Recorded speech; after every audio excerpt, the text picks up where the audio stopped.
Welcome to Shelf Help. Today we're speaking with BJ McCaslin, co-founder of Holy Water, functional beverage brand that integrates ketones, functional mushrooms, nootropics, adaptogens, and in some SKUs, THC as well. BJ is a serial entrepreneur, longtime beverage operator.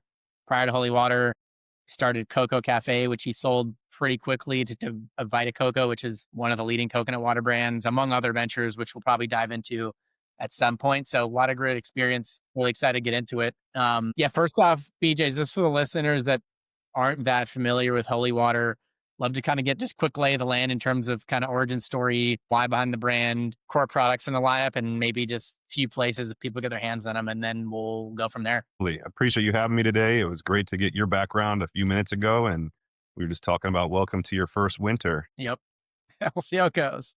Yeah, so holy water is a concept that I worked on with a PhD biochemist partner of mine, Jeremy, and we had a project before this where they raised 18 to go attack an FDA clinical regimen for psilocybin, Okay. microdosing it for traumatic brain injury as well as PTSD. And it was with some athlete friends of ours. And I was exiting my canned wine projects.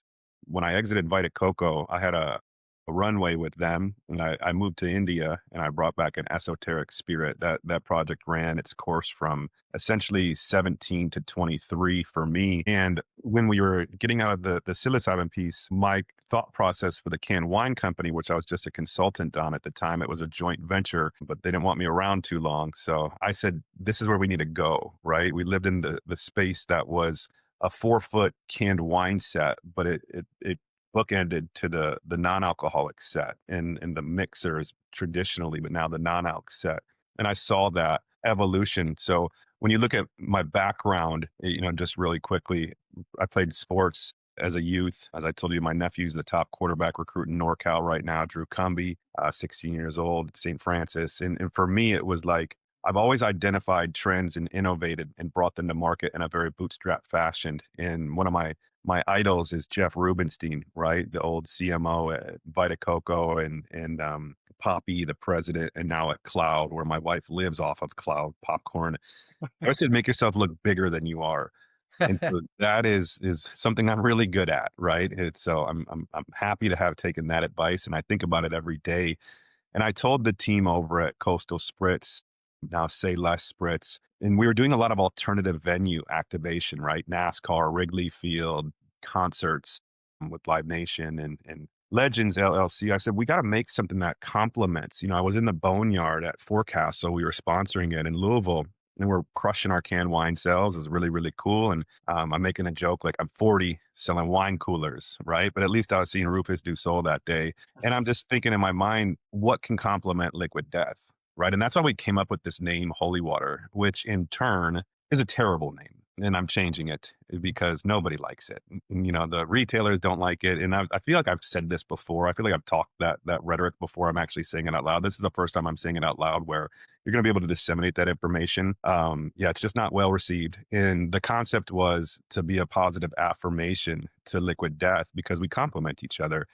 And I was sitting, in the Boneyard seeing Liquid Death. And then I went to a really good friend's bachelor party, or no, his birthday, his bachelor party, but he's 50.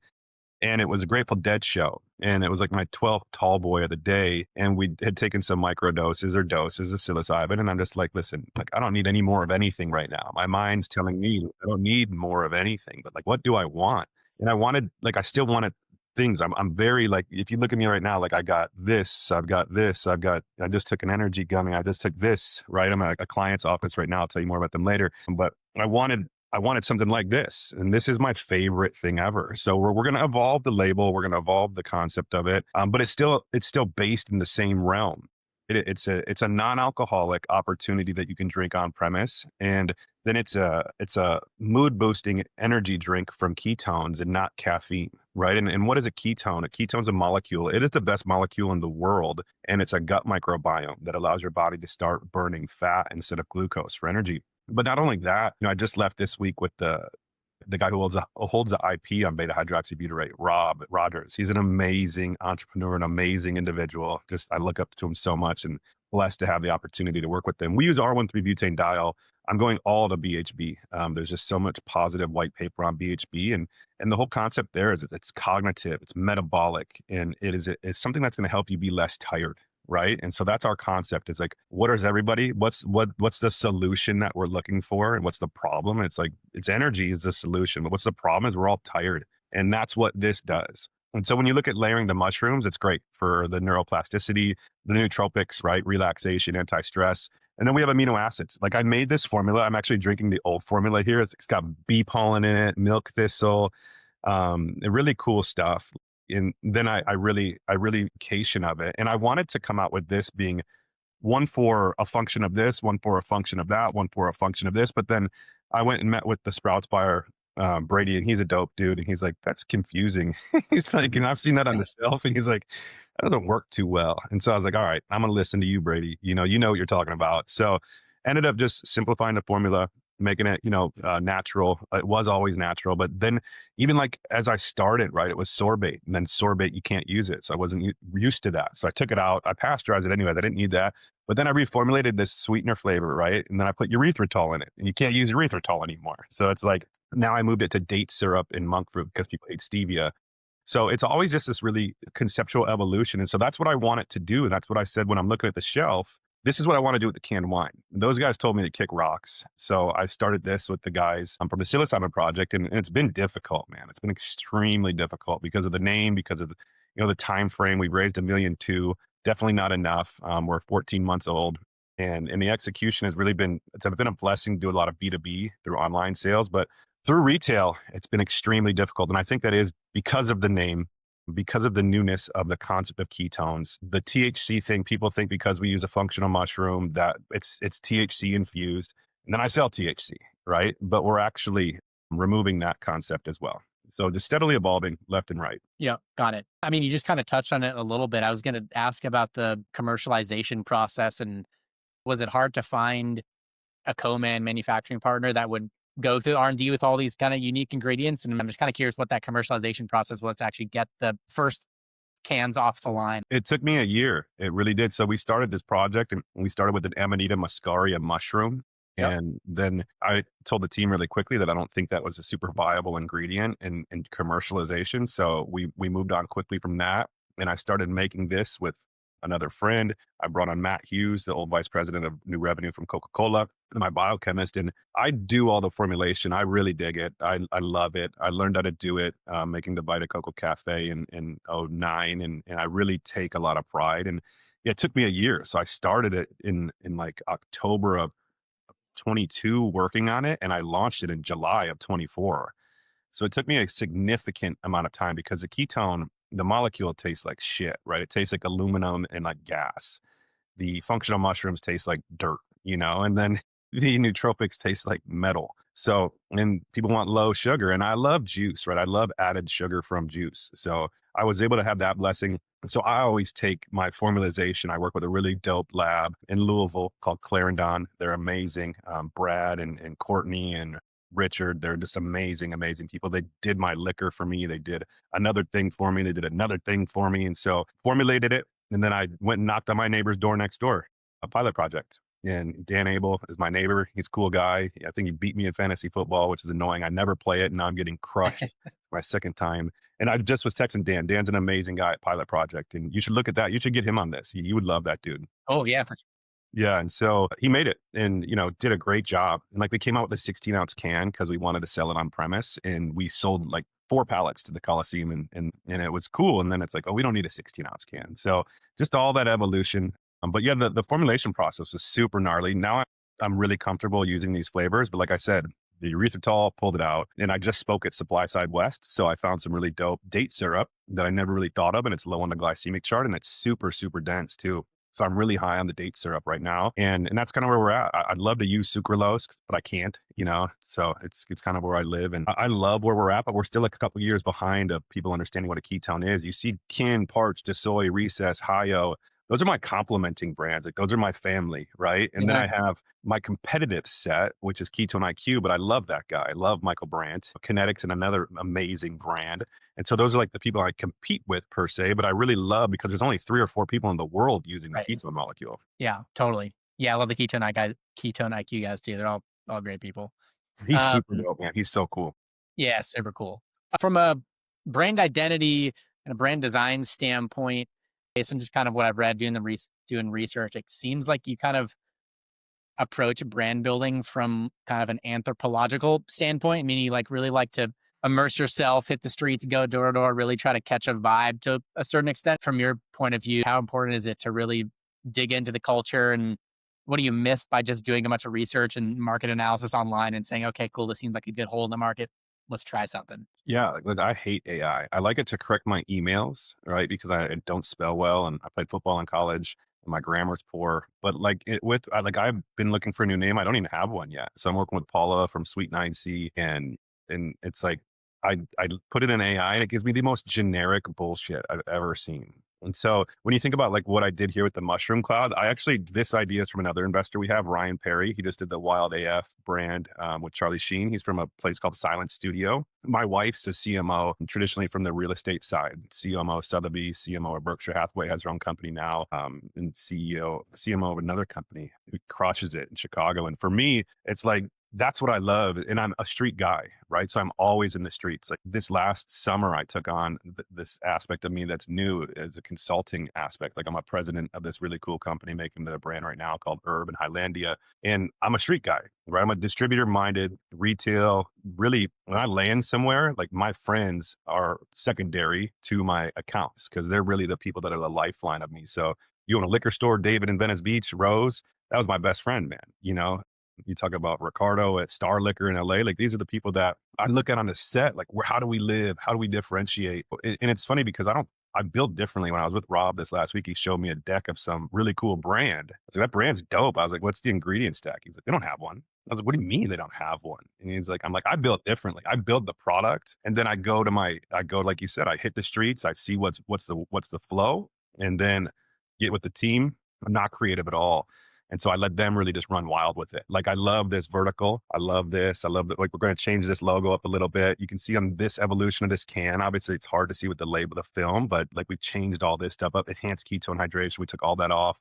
And it's funny because go look at the guys from Vital Proteins, their brand called Love, who came out I've like seen it. Yep. I'm very months familiar. Yeah. after ours. And you tell me how different their branding is than ours. Yeah. They didn't even, and my lawyer, God bless his soul, he passed 2 months ago. And he's like, we can't sue them for that either. There's nothing we can do. It's just called trade dress. So it's gnarly. But Interesting. That's good to know. yeah. So I mean, how much that dude raised like 100 million right out of the gate for that thing. And like I'm watching Mr. Beast on his blogathon, and what's in the back? Be Love. And people see Be Love at freaking these concerts and like, oh man, this guy's drinking a holy water. I'm like, no, he's not. He's drinking a Be Love. Man, Yeah. it's got to be frustrating here and there. But that's the reality. That's just like we saw the design. They saw our design. They loved it. They copied it. But that's love, man. Literally. Imitation, the best form of flattery, right? That's what they say. Yeah, but like that's what we saw on the shelf, making it a little bit of a different. And we love the white too. We love the white popping. And we tried a ton of different things, inverted cans, different colorways, but we love the gradient, and it was just cool. And like you said, I got that vibe from being in the festivals, being in the streets, seeing what would differentiate myself from the marketplace, and getting with my team, and we came up with it, in a year. And so it wasn't like it was quick. Right. Totally. For maybe some other entrepreneurs that are just in the early stages of building their first CPG brand, they need to learn really fast. What's kind of the best way to do so? What have you found the best way to kind of immerse yourself and learn something quickly? Like, look, I was blessed to have this opportunity in 13 to partner with Vita Coco. Like you said, I sold that thing in 90 days. I opened it in November and I sold it in January of that next calendar year. And it was because I loved Vita Coco, and I was on the beach in LA, met my partner Alon on Craigslist. That December, we had the BevNet forum, and we were blessed to win Best Innovator of the Year there. And Kerbin was the man of the year there. So I went and sat behind him and Sadowski, Ken, and I had like my 6-pack, and we put organic on the first bottle, and you can't because my buddy told me you could, and you can't. So we stickered all 200,000, 185,000 Tetra Packs. And I sat behind Mike and gave them this coffee coconut water, which they easily could have done on their own. And Mike's like, that's cool. And then he got up and left to go to his flight, and I followed him out there. And I was like, listen, man, like, I'm like, you sent me these cease and desist because I hired that dude, and I'm not going to hire anybody, but can I hire that person? And he's like, no, you can't hire that person. And so I was like, perfect. Like following up on that, I'm like, I'm broke. I was like, I don't know what I'm doing. Can you help me out here? And he's like, I'm like, would you buy this from me? Or I was like, even secondarily, if you don't buy it, like I'm broke, I need a job. Like, would you give me a job? And he's like, let me get your number. He's like, I kind of like what you're talking about.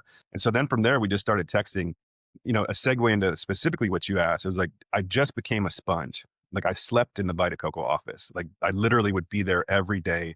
I moved to New York before the deal was done. And when I got my money, I remember I went to the store and changed and took off the clothes I had because they were so beat up and put the new clothes on and left that store. And I really we had Jeff Popkin as our leader. We had you had Tim Dwyer, you had Brian Arcus, you had some of these amazing leaders, right? Tim's at this incubator now. He did Flow Water.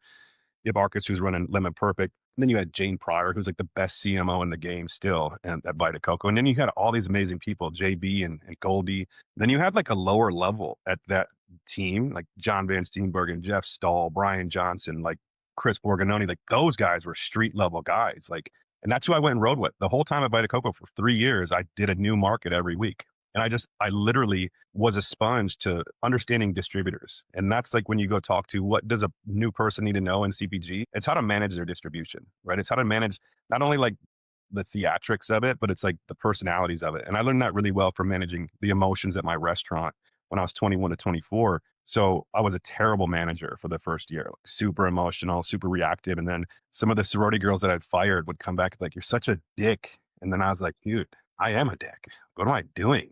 And so I really learned how to be a better leader. And then when I got with them, like I had no understanding of the business at all. So I really was just a sponge, man. And it really taught me about distribution. So like that's what I love. And when I talk to a lot of people, it's like the demographics of the nation and how your distributors are, it's so different. If you're in Miami versus Boston and Boston versus Austin and Austin versus LA and Vegas, it's so different. And that's really what you got to go deep is what they say, but then you got to make money. Like you can't go, it's like not everyone can make $1 million in Chicago selling a drink up and down the street. It's just Right. hard.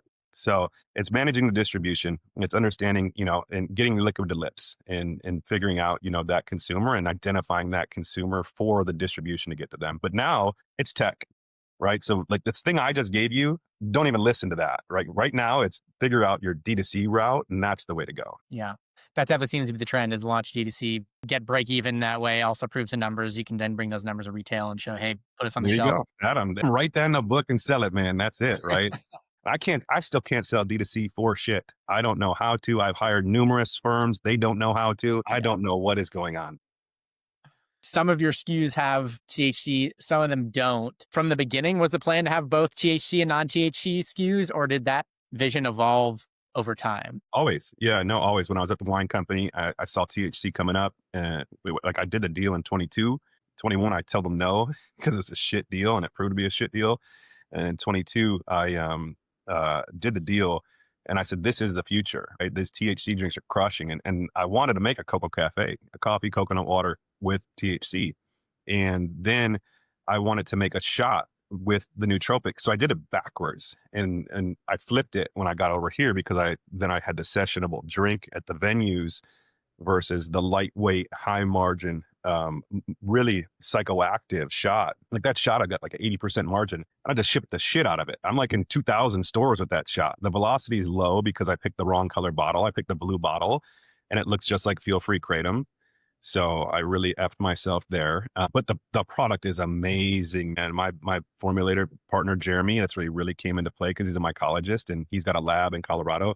We use this THCP molecule and then we emulsed it with some CBD and then we put in the nootropics and the ketones and the BHB and the functional mushrooms. And it is amazing high. Like my buddy who runs the Monster Brewing, he's like, dude, I took that shot on Friday at Wrigley to see Pearl Jam and I was high till Monday. That's not a great experience, but yeah, no, that shots. I take it and I go ride the bike because it gives you that instant high. And we got a really cool guy on social media. It shows you how low my social media following is, but he uses these THC drinks to go work out, and that's like what I do too. Like I've used cannabis. I've been an athlete for a scholarship. I use cannabis since 15 years old every day in a very incremental process. And I still do, right? Like I microdose cannabis per se. And, it's not a thing, but that to me was what I wanted. I always wanted something that was actually psychoactive and not just mood boosting and metabolic. But that's why you see the rise of big hemp, right? That's why you see they just got screwed. I mean, because they were just taking over that psychoactive place. Like my buddy, not my buddy, a guy that he sold some packages. This kid's a wrestler at Wisconsin. He came in, his kid's 18 or 19. And in Wisconsin, you can drink with your parents at that age. And he's like, let's go have a beer. And he's like, we don't do that here. At the University of Wisconsin, we don't do that here. He's like, but if we could, I'll take a THC drink. So yeah, I always saw that as an avenue, and I love it. And that's why, like I said, my current client is a hemp company for like 10 years. Herb, and they're amazing. Like they are the diamond standard of what's going on in hemp and THC. And it's really cool to Yeah. see. I'm making their drink firm right now, and we're launching it next month here in Wisconsin. Oh, that's awesome. That's great. Have you found that the consumer groups that purchase your THC SKUs versus the consumers that purchase the non-THC SKUs, are they fairly distinct, or is it a fair amount of crossover and everyone's buying both? Well, look, there's a fair amount of crossover, but that's specific to my route to market because I invested a lot of time in the counterculture and the gray Sure. market and the smoke shops Yep. because that's where I saw the velocity with the THC early on. I came out with the THC shop first, and that was where I started getting the instant revenue. Right, we 500,000 in our first year, so still really Yeah. really small. That's where I got a big pop of like 200,000 in my first 3, 4, 5 months from the THC. So I put the holy water, cognitive drink next to it, and it's still the same customer, but really it's not going to be the same customer over time. Like I want the metabolic drink for holy water is for endurance athletes and biohackers, but I'm trying to make it more sessionable. Where Hmm. I got to send it. I'm remiss. I apologize. I didn't send it to you. So Oh, you you're can good. No worries. well, I didn't even think about it, man. I've been on literally 5 trade shows in 5 weeks. It's just Wow. nonstop. Yeah, Yep. I hear you. PLMA, Supply Side, NACS, Champs, and then another one. It was just crazy. So it's a blessing to have all these people in front of you. But yeah, the metabolic should evolve more into that endurance athlete, but also I need it to get more. We're finally getting like it's a non-alc, right? So I want it to be conceptually used as a non-alc, not a mixer, but not psychoactive either. So it's like the recess, it's like the parch. Will it give you some feeling? Yeah, but will it give you, a truly visceral feeling? Like, no, it won't. You're not going to drink it and feel it. You might feel something, hopefully better. Totally. How are you processing, strategizing around this hemp ban thing and, have whatever 350-ish days left? How are you kind of thinking about this, processing and strategizing around it? Look, these guys that I'm surrounded by are super smart and educated in that way. So I don't want to say anything that I don't know about. Like what I do know is there's 5 sessions of Congress. I ran for office twice in Illinois. I got on the ballot, and the party I ran with kicked me off the ballot, for no reason other than they don't want me to, It's politics. yeah, the Windy City. So they didn't want me to run against their incumbent. So it's an uphill battle is what it looks like to me. When you talk about big distributors, big beer, big cannabis, I don't know how it changes me. I was always borderline, does THC fit my model? And this clearly showed me that no, it doesn't.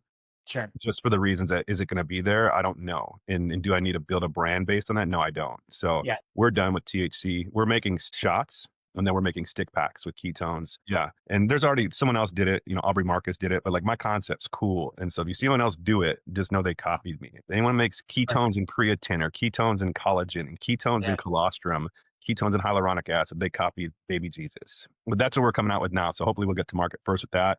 And then a 2-ounce shot, just like I told Michael Brandt, Ketone IQ, like that's where our consumer is based at. So we've got to get them that. Yeah, but not the THC to me. It's tough because I love the health benefits of CBD and that plant, and it's really sad to see that politics can, especially these old fools, man, like Mitch McConnell. Like, can that guy even talk? Like he's the one that brings it in. Like, what are we doing with that? So it's crazy. It's so wild. It's so wild. Another question I had for you, and I was like, pretty sure I've heard you talk about how with true microdosing, I think I've heard you talk about things like Shilajit as an example, like I love Sheila G. those type of things where you don't necessarily really feel anything, but that doesn't mean the product isn't working. Yeah. In my experience, I feel like generally, like the general consensus, what you hear from people or hear, thought leaders say is that a company should or a brand should focus more on offering what they would call painkillers, things that have a noticeable, fairly immediate acute effect versus what they'll call vitamins, which build over time, which I get why. What's your take here? Look, I think you hit it on the head. I agree with what you're saying. I think it's always function over flavor and function over whatever you're taking. In a couple different stories, I saw a guy yesterday post on LinkedIn because I'm always active on LinkedIn. It's funny, my friends in real life, IRL, they're like, "Who are you on LinkedIn?" I'm like, "That's me." And they're like, "No, it's not." I'm like, "Yeah, it is." I just found it as a great tool when I, was in opening our wind energy company, and it's clearly been proven to be a great tool. That's how you and I met, right? It's like, and it's authentic and it's real versus like a DM on Instagram or an email that now you get so many freaking spam emails. It's like, come on, man. So yeah, like I saw someone post, it's like, hey, we're getting function washed, and we really are. When you go talk about, some of the people that are putting these nootropics and functional things in their brand, I'm at 13,000 milligrams. 13,000. So 13 grams, right? 1,000 grams, milligrams in a gram. I didn't know that for until like last year. But other people are at like 350 milligrams, and they're saying the same thing I'm saying. So like, and you're going to sell it, you're going to buy it for the same price. And then I saw someone who makes an RTD liquor drink, and they're like, why are non-alc so expensive? My formula cost me like 70 cents. Your vodka costs you 3 cents. So let's do the math there. And his last line was, come at me, like easily. Like, then no, I'm not, because you're that person. So we're using really, really top of the line, functional, futuristic, metabolic, cognitive, really, really cool stuff. And so you get that function, but then a lot of people say this tastes like shit, man. Like when I put it online and I sold it on Amazon, I'd get like horrible reviews. And so we literally put a disclaimer like, this does not taste good. And so now as I'm formulating, like my cans are going to move down in ketone execution because I need the flavor. And so that guy Yeah. was right online. Like it is flavor over function, Yeah. like, and do you feel it? So going to your specific microdose thing, like, I have a ton of experience in psilocybin and using microdose. You don't feel a microdose. You feel like a spark of joy. You feel happier. Like whatever your ailment is, it kind of alleviates itself. Yeah. But if you're feeling your microdose, then you're just tripping, Right. That's not a microdose. No, I'm with my buddy Kyle Cook, the DJ, right? And from Loverboy in San Francisco one night, my wife, she's taken her microdose Nutella that like her person gave her. And she's like, dude, the room's spinning. And I was like, what did you do? And she's like, I took this Nutella. I'm like, how much is in it? And she told me, I'm like, dude, you're just high. Like you're tripping, man. And like, it's like under the covers. So yeah, microdose, you shouldn't feel it. Yeah. That's why even if you take 5 microdoses, you shouldn't feel it, right? Totally. Take like a dose, you'll feel it. And so that's why when you take my stuff and holy water and some of this, it's not an energy drink. Like you're not going to feel that taurine, guarana, caffeine kick. You're just not going to feel it. You're going to feel better. You're going to feel less tired. You're going to feel healthier. But yeah, it's a weird trade-off because like, am I going to feel better? But this actually tastes like shit. And I'm drinking something I want it to like satiate and taste good right now. But that's why I think the THC drinks crushed it, because those guys at Pilot Project and Vertosa, and not Pilot Project, but Perfectly Dosed, like they've done such a good job with their emulsification. I remember when we started emulsifying THC in like early 21, like it tasted terrible. Yeah. It tasted like tar, and now it's like, it's beautiful. Yeah.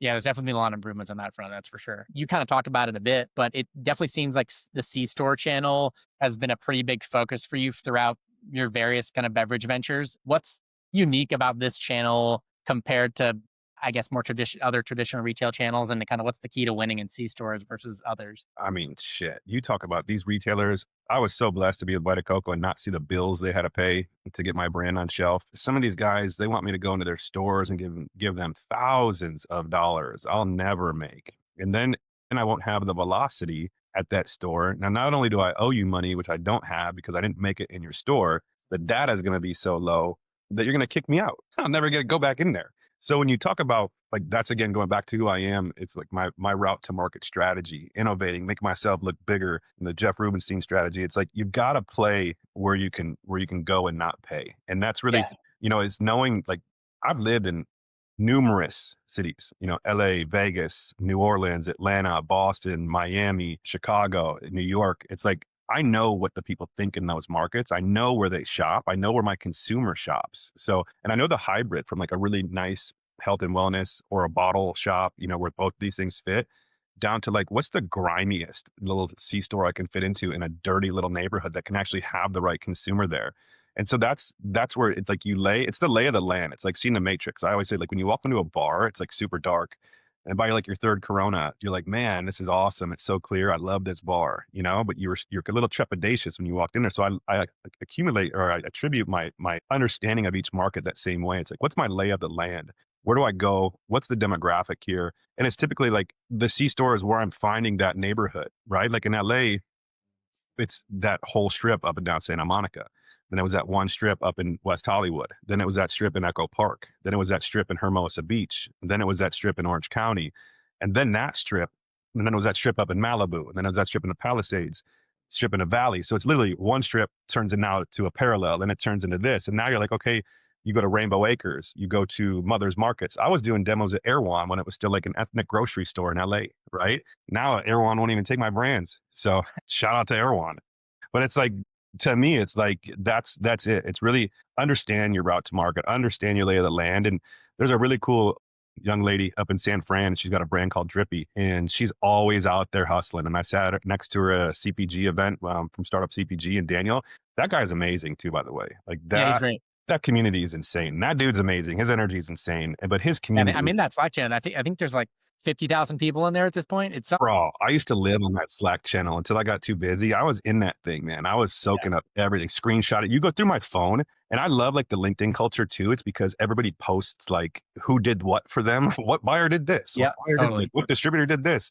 My phone is full of thousands of screenshots of everybody who's done everything for everybody. And the same thing with that startup CPG Slack. It's like, what a use, Yeah. what a resource. Yeah, it's great. What does the functional beverage category landscape look like in the C-store channel, and how has it evolved over the past few years? I live in the burbs, right? So like I love Heinen's. I love Sunset Food. I love Pete's Market. I'll die. Like, the Pete's Market buyer is amazing. So when you look at your regional grocery chain in the C-store, that's kind of what they've grown into, is that regional grocer is kind of your C-store play now. But when you look at like C-stores in Chicago, they're all liquor stores. In LA, it's the same thing, but LA is different because LA is super motivated for health and wellness. They really cater to their neighborhood. You know, like Tupac always said, in LA, there's a liquor store on every corner. You know that, Oakland. But I mean, they're different. They're more affluent. They're more progressive.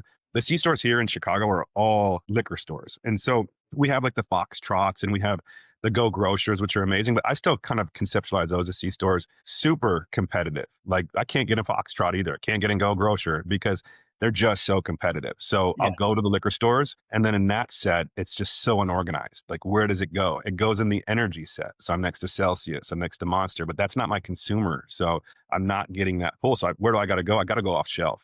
And so that's always been my methodology. And it's the same thing, like you get into your one regional chain. We got into Jewel Osco, and it's like, what do? I go to every Jewel we're in, and I make sure that I'm tight with the manager and get in, not my mod, but the open air cooler, the produce set, another set. You know, so you have to get 4 or 5 points of sale. And that's what you have to do with these C stores too, is figure out the food service channel. You look at like what Wild Wonder's doing. You look at like this young lady here in Chicago, Space Time Tea. We just got brought into all the Discover campuses through Pod Foods. Like that is really where you want to build your brand, in that food service channel, in the functional space. We sold a pallet to Meta. So it's really, really cool. From your perspective, how can a brand truly partner with their distributor to really maximize success and really try to build a true partnership with them? Yeah, I mean, you touched on the broker piece too. I love key account sales. Like I learned it from my father. He's a project guy. I love key account relationships. Like that's how we got into Jewel, but we got into Jewel through the KeHE rep, right? So when you look at, like, again, your route to market, KeHE's an amazing place to sell your brand, and they're super, super progressive. I actually got to make an ad for KeHE. I got to write that in my hand because I'm going to forget, but I'll use AI for that because my designer is off. But like that aspect of harnessing that distributor relationship is they need anchor accounts. They need key accounts. They don't want to go sell your brand up and down the street because they're too busy, right? They're not making money on it. But the KeHE reps are amazing. So that's obviously why in the natural world, you started the KeHE, started UNFI. And then you don't, I think, overshoot really what your goal is. You really have to create realistic goals. And these goals suck, right? Like that's why I'm at where I'm at. I'm 500K LTM, but I'm break even. Like, I didn't raise any money this year, so I'm not blowing dough and I'm not getting paid, but I'm not making any money. I'm not spending money where I'm 500, but I spent $1 million or 2 million. Right. Like I'm not doing that. So it's really having a very narrow focus. And I've utilized some brokers, and I went way too big with them. And I said, let's attack these 7 regions. But it was like, well, we sell through UNFI here. Oh, we sell through this distributor here. And I was like, oh, I only have KeHE. I only have this DSD. And so it didn't align with their broker strategy. And then, even the food service is tough. Like you want to get in Canteen, Vistar, et cetera, but you need anchor accounts. And unless you can hammer that, and I had a broker for that too. And, we had some conversations, and we had the same conversation for 3 months. And, it's just because it's not because it's their fault. It's because it's my brand's fault, right? My brand doesn't have the messaging that really allows these food service accounts until I get in front of them with other data, like you mentioned, to make really relevant sense. So That's why I love layering DSD in with the broadline. And I didn't know what broadline was either for some reason, but broadline's like K-heat, right? And they essentially call it direct because it's lower margin. It's easier to get in their warehouse. And then they hit those stores all the time, where DSD is your Anheuser-Busch, your wine and spirits distributors, or your Normans and your Romanos, like locally here in Chicago, that crush. And so that's what you got to find. That's why I got really lucky, and I partnered originally with Tony Haralambos and his team in LA. And then they did so well for me back in 2012 and 13. Like, they build brands back then. Like, and I still would yell at them, build brands. I remember yelling at Ron from Great State. Like, he sold like 2,000 cases his first month, but I was with Vita Coco, and I only had a specific run rate with Vita Coco before they were going to buy me out. And so I was super aggressive. And it's just like they were doing really, really good shit back then. And so now it's like, now these distributors collect brands, get you into a contract, play with your lives, like Pitbull says. But it's like, it's at the end of the day, you got to know what you're getting into, and you got to know the market, to get in there Yeah. too. And I have an amazing broker, J&W Sales. It's this dad and his two kids, and they are freaking the best. Like, you talk to Nate Cooper, who's my neighbor also, but he's always busy. And they built Olipop, right? When that stuff wasn't even relevant, right? And now you look at, like, what is apple cider vinegar? Everybody consumes it. And it's the same thing with me. Like, this broker, J&W, they've got me in Pete's, they've gotten me in this other chain, they got me in this other chain, because they have these these sales reps that are truly still getting in the doors with the buyers face to face. And they're like, BJ, come meet me here, have this meeting with me face to face, where you don't get that a lot. And that's Yeah. also going back to the startup CPG world. That's cool that they do that, because we don't get that a lot, especially COVID removed that from everybody's really, Totally. ethos. What's the best way for newer brands to diligence and really validate a broker's retail relationships, to understand if they really have those deep relationships that really are going to be able to help you make some inroads? Oh my gosh, man. It's tough. It's hard, because you want help, and you want to trust that what that person's saying is going to be delivered. And Yeah. a lot of times it's management, right? It goes down to expectations, and it's got to be realistic. Like Jade Street Consulting, that lady crushes. Critical Mass, that dude crushes. Like, you talk about Green Spoon, they do a great job. PMI, like my buddy's brand, Bill Weiland's a good friend of mine, just sold a platform, like they crush, but those people are all massive. Like, they're massive. And like, I'm not ready for that yet. So Right. I have to figure out, what is my real route to market? Like, we had a girl in LA, she got deported. So we moved our focus to Austin, right? It was like Austin made a lot of sense for us. And I was down there a lot. I had a rep down there. I couldn't afford him anymore. So I just kept trying to go down there. And then it was like, I can't touch this brand every day. So then, now Right. that I can touch it in Chicago, it's really, really helpful for me to be able to touch it. So I think that's the first thing, is like that you are in arm's reach, or somebody on your team's in arm's reach from where that broker is actually executing. And if you're not, then it's just not, it's really not for you. And don't Yeah. think it is. Just because Wegmans is the top place you want to be, or HEB is the top place you want to be. Like, if you don't have someone touching those stores or have base Yeah. makers, then just don't do it, Yeah. Totally. Yeah. That makes a lot of sense. I got one more question for you. Any brands specifically, or just kind of trends in general in the CPG space overall, that you've been kind of particularly got excited about lately, or kind of things you're tracking closely? Yeah, I mean, look, I love Wild Wonder. I love DB's popsicles. My son's addicted to them. I love I love Little Spoon, because I think it really relates to like what your life is. I love Cloud popcorn. I'm really obviously a beverage geek. I love my Coke. I made a cola. I think it's the best. I'll send it all to you. Shoot me your address, and you tell me. Obviously, but I love what like Vita Coco's still doing, and I'm not trying to like toot their horn, but like, they're a group that they had supply chain issues, and they just blew everybody off the map. Like, their group projects what they're doing, then they created treats, then they created milk, then they created all these different, the creamer. I like the non-dairy creamers. My wife has our whole fridge full of these non-dairy creamers from Minor Figures and Calafia. Who else do I love? I mean, like anything Ken Sadowski touches, I love, right? Like that thing, he has his hands in a lot of different things. What was he talking? I love the little shots that give you a feel. I'm even, I'm more into the gummies and stuff. And with this client here with Herb, like, they're doing really, really cool stuff in the nootropic space, and people are really pushing the envelope. You talk about like supplements, like, the grunts thing kind of is like amazing to me, right? Like, so is the athletic greens thing, Totally. but it's obviously for that boomer person, right? Who like wouldn't be able to get into it. So I wish I would have looked into this question, because I have so many fun brands that I love Oh that no, you named a bunch of them. That was great. yeah, yeah. No, I mean, I'm a geek, right? Like, my wife's only allowed to drink certain drinks because I have rules. But yeah, man, I'm pretty, I love the beverage space right now. For sure. It's exciting. Well, yeah, it's been great, BJ. You definitely got a lot of great insights here. What's the best place for people to follow along with you and all your expertise? And then what's the best place these days for people to follow along with Holy Water as well? Yeah, I mean, LinkedIn is big, for me. Obviously, I'm there, easily accessible. I love to reach out. I was teaching entrepreneurialism in a university setting for the last year until I started, evolving more into the consultant space. But where we're at online with enjoyholywater.com, we've gotten some really good. We get really low traffic. It's crazy. We'll get like 30 people a day, but we'll get 10 sales. So that's like really where, and Amazon is where you can buy holy water right now. And try the cola. Look, if you love cola, use the code always 50. It's half off. So yeah, it's an amazing cola. It'll change your life. Well, it's been great, BJ. Really appreciate the time. I think that's it. I appreciate you, man. Thank Yeah, you. for sure. That's the pod.